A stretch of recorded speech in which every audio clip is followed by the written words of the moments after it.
Venezuela is a developing situation, but ramifications and repercussions of of America's decisions will be felt far and wide.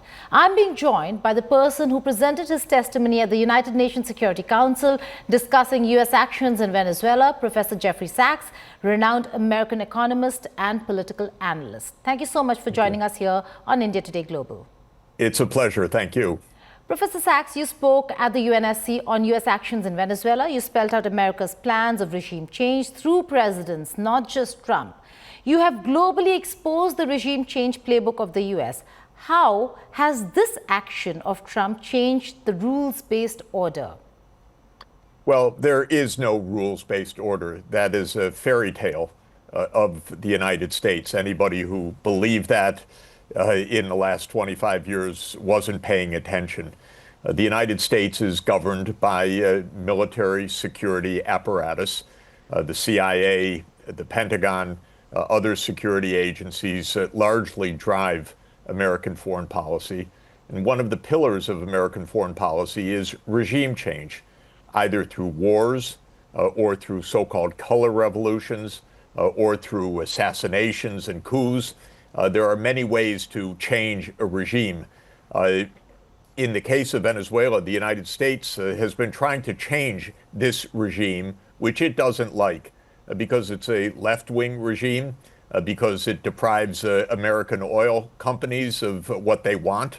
And for that reason, the United States has been trying to change this regime or this government for more than 20 years. It has used many different attempts. An outright coup attempt in 2002, stoking protests in 2014, draconian economic sanctions in Trump's first term. And finally, Trump said, okay, we're just going to overthrow this government by military means. But it's not happening the way the United States wants. They kidnapped the president, but they did not change the regime. And most American regime change operations actually fail. They certainly fail to achieve the political outcomes that the United States seeks, but they often fail to change the government. And it remains to be seen what's going to happen in Venezuela. In the meantime, it's important to note that President Trump is basically out of control right now.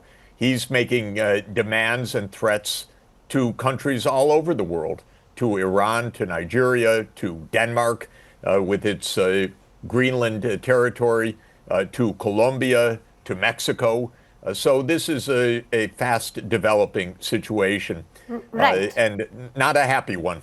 Right. We will talk about the Greenland question, but before that, do you buy the premise that the action was carried out to take out a drug lord, or does it have to do with oil, power, supremacy? Many have also said that Maduro provoked him with the televised dancing and mockery of Trump. What do you think are the primary reasons of provocations over here? And we've seen visuals over here. Did you anticipate, and I've been watching your interviews, your conversations, you must have anticipated all this, the movement, the action, but picking up a president from Venezuela and bringing him to American soil, did you anticipate that? Well, I anticipated some kind of violent action by the United States. They do kidnap presidents. President Aristide of Haiti was kidnapped by the CIA about 20 years ago. He was marched to a plane with an unmarked tail, and he was flown 23 hours to the Central African Republic, where he was dumped. In this case, they kidnapped the president of Venezuela and brought him to New York City, my home, in fact. What will happen next remains to be seen. If we still have the rule of law in the United States, a judge should not look kindly on the U.S. government kidnapping the president of another country and bringing him forcibly to the United States. So we'll see what the judiciary actually does, whether there is an independent judiciary still in the United States. This is a question.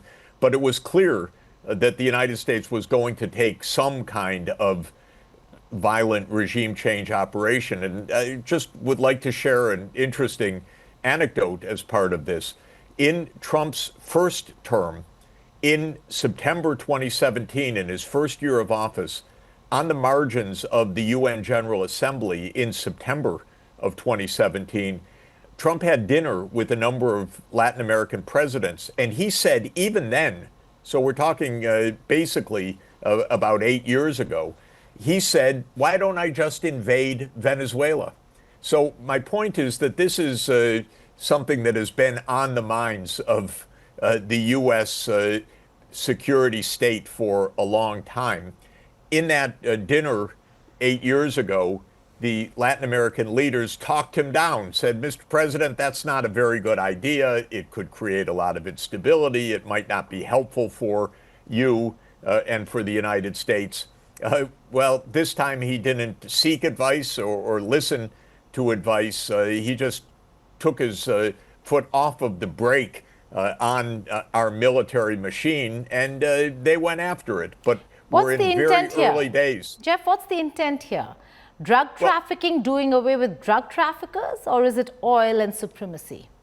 It is two things. One, any left-wing government is a target of the United States. So this is decades and decades of regime change operations in the Western Hemisphere when there is a left-wing government. So this is part of it. And this is a left-wing government. But the second target is oil, obviously. Venezuela has vast oil reserves. In fact, on the official proved reserves data of the U.S. Geologic Survey and other lists, Venezuela's proved reserves are the largest in the world, even larger than Saudi Arabia's. Of course, they're not as economical. They're heavy oil, but they're nearby the United States. We have the refineries in the southeast of the U.S. Trump, he's a maniac. He looks for oil. He says, well, that's ours. It's like a child, frankly, but it is part of a deep state which has wanted to overthrow this government for a very long time. Has he pleased the deep state? Because, you know, we hear of a lot of problems between the deep state and Trump. Has he been able to please the deep state here? Well, the deep state runs the United States foreign policy, not presidents. The presidents come and go, but the deep state remains the deep state. And that's why you have in every administration, think about Bush Jr. in the first years of this century, the invasions of Iraq.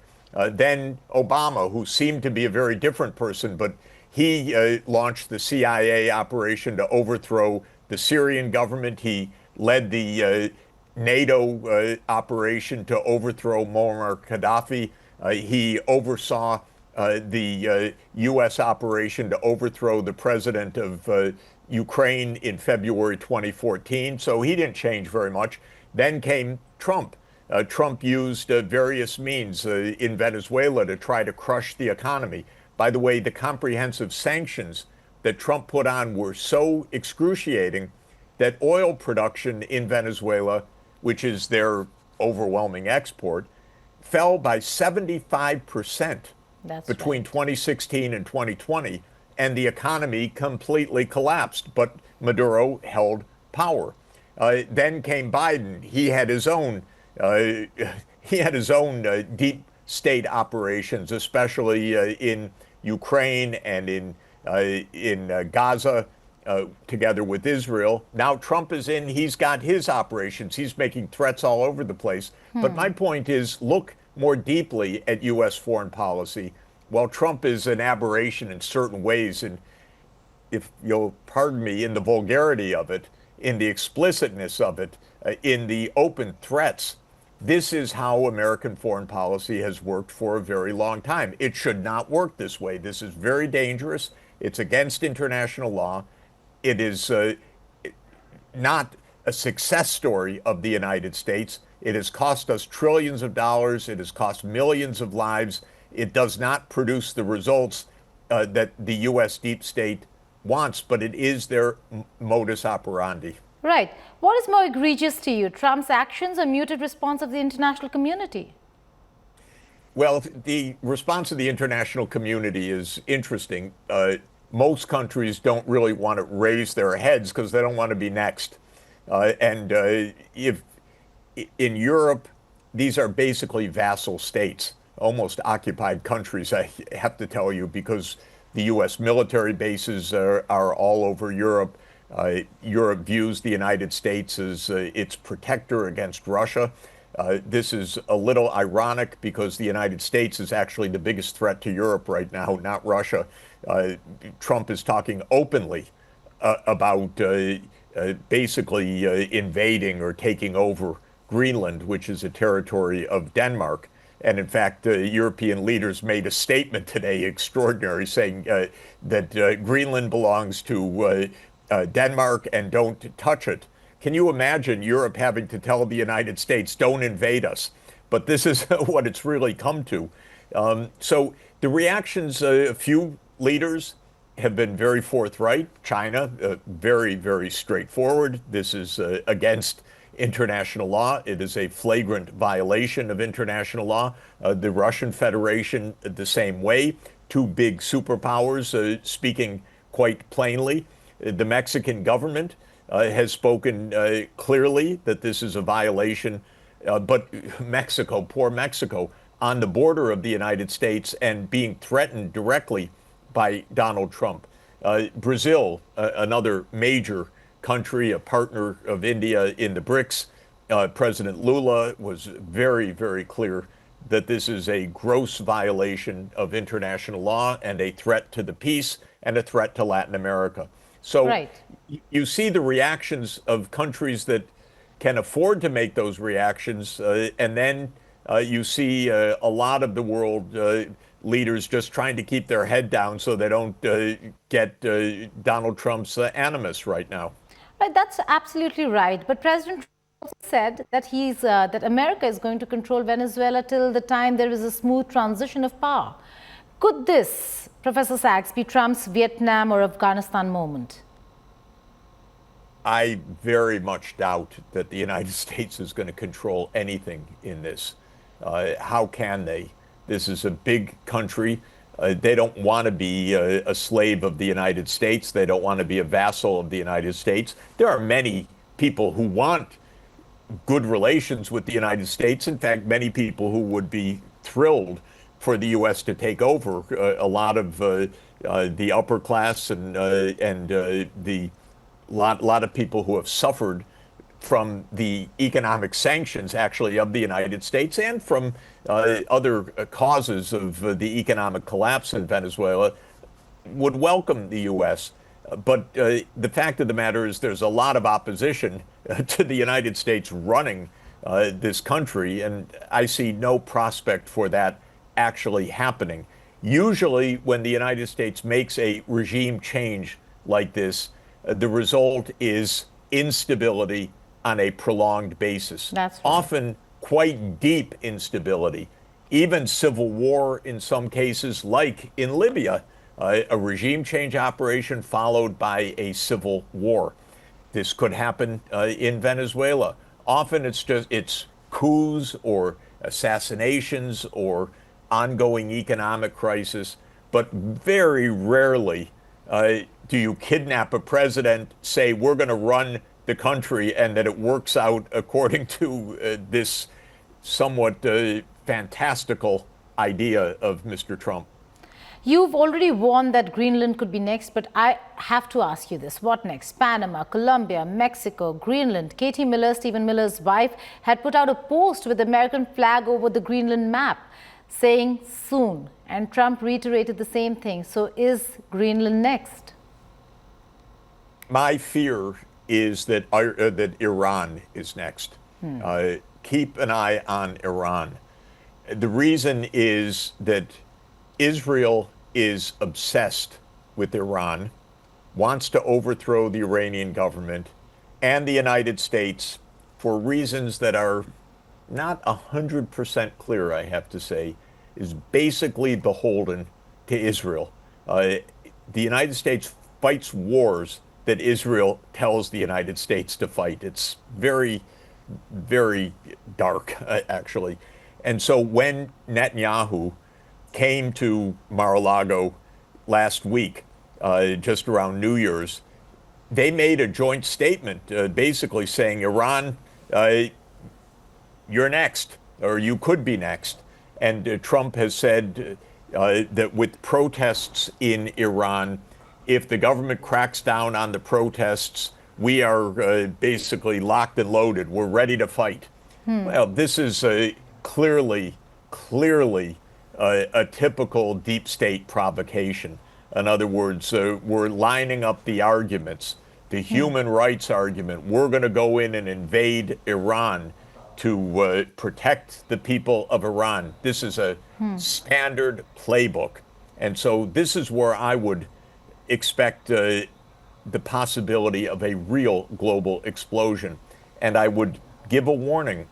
That one will be hotter than Venezuela if it happens. It would be potentially disastrous because while Venezuela is in the American geographic neighborhood and China and Russia don't want to take on the United States in the Western Hemisphere, Iran is in the middle of a lot of major powers, and Iran is itself with hypersonic missiles and a capacity to do a lot of harm and a lot of damage, and Israel is a nuclear-armed country. All in all, it's a recipe for potential disaster, and sound heads should be saying to the United States right now, stop it. This is not a joke. This is not a game. This is not appealing to your base. This is not social media. This is not some play.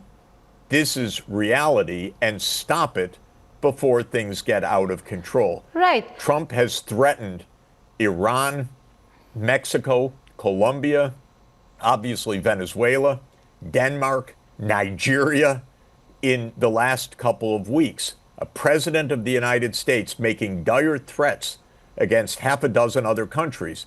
He's also saying that the government of Cuba is about to fall. All of this is just like lighting the fuse all over the place, and things could get really, really dangerous. And so world leaders need to wake up. You know, it's interesting with the Europeans in panic over the statements about Greenland. They say, don't touch us, but they're so scared, so hypocritical, by the way, that they don't complain about Venezuela, but they say, don't come after us. Absolutely. Well, European leaders need to stand up and be real human beings, actually, not just vassals. And they have to say it's not right in Greenland, but it's also not right in Venezuela. It's not right in Iran. They have to stop playing the subservient vassals of the United States. Or Gaza, for that matter. You know, they woke up and voiced concerns for Ukraine, but when it came to Gaza and now Venezuela, they're really not speaking the way they spoke earlier and the way they were pushing America to fight the battle. But coming back to the reports that we saw earlier about Khamenei moving out of Iran and going to Russia, is Putin becoming the global savior here? Whistleblowers from America, Assad from Syria, and now maybe Iranian leadership. I haven't actually seen the news because I've been traveling, so I don't know any details of what's happening specifically in Iran in the last 48 hours or in the most recent days. But I believe that we already have heard the threats very clearly. To my mind, Israel is even more of a rogue state than the United States. And Israel absolutely has its eye on some kind of strike to try to overthrow the government of Iran. And if history is any guide, we're in for something that could be extremely, extremely dangerous. Monroe Doctrine now, by some, has been rechristened Donroe Doctrine.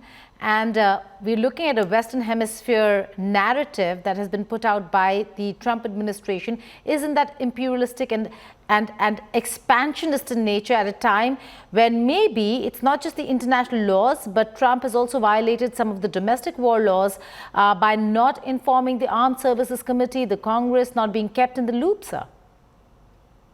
Look, we don't have a constitutional order right now. All of those tariffs that were put on India, for example, were the whim of the President of the United States declaring this emergency or that emergency by executive decree. Congress has the power of war, not the President, but doesn't matter. And when a congressman complained that this is unconstitutional, Trump mocked him. Constitution? What are you whining about? He said. So we have a political crisis in the United States. It's not called that. It's not recognized like that. Congressmen still go to their office or they go to the floor of the House or the Senate, but they don't play a role. This is an executive branch that's on its own right now. And this is also very sad and very dangerous. Thank you so much for letting me be with you. I am going to have to run at this point. All right. Before you go, just one last question, and that has to do with China. I have to ask you this before I let you go. Sure. The Western Hemisphere argument by the United States of America, does that now give room for China to play out its plans for a takeover of Taiwan at a time when they're saying this is our region? China can say, okay, we've done nothing there, then you do nothing here. Well, I hope that China and India, indeed the BRICS countries, will say this is not the way we want the world to operate. We want the world to operate according to the UN Charter, to international law. I believe that what has happened is actually an important opportunity for the BRICS, which this year has the Indian presidency, to say no. We represent the bulk of humanity. In fact, the emerging and developing economies are 85% of the world population. We don't want to go down the road of rogue states. And so I hope that the BRICS actually make a real point right now. This is not how we behave. This is not how we're going to behave. We will defend the UN Charter. On that note, Professor Jeffrey Sachs, thank you so much for joining us here on India Today Global. Really a pleasure. Thank you.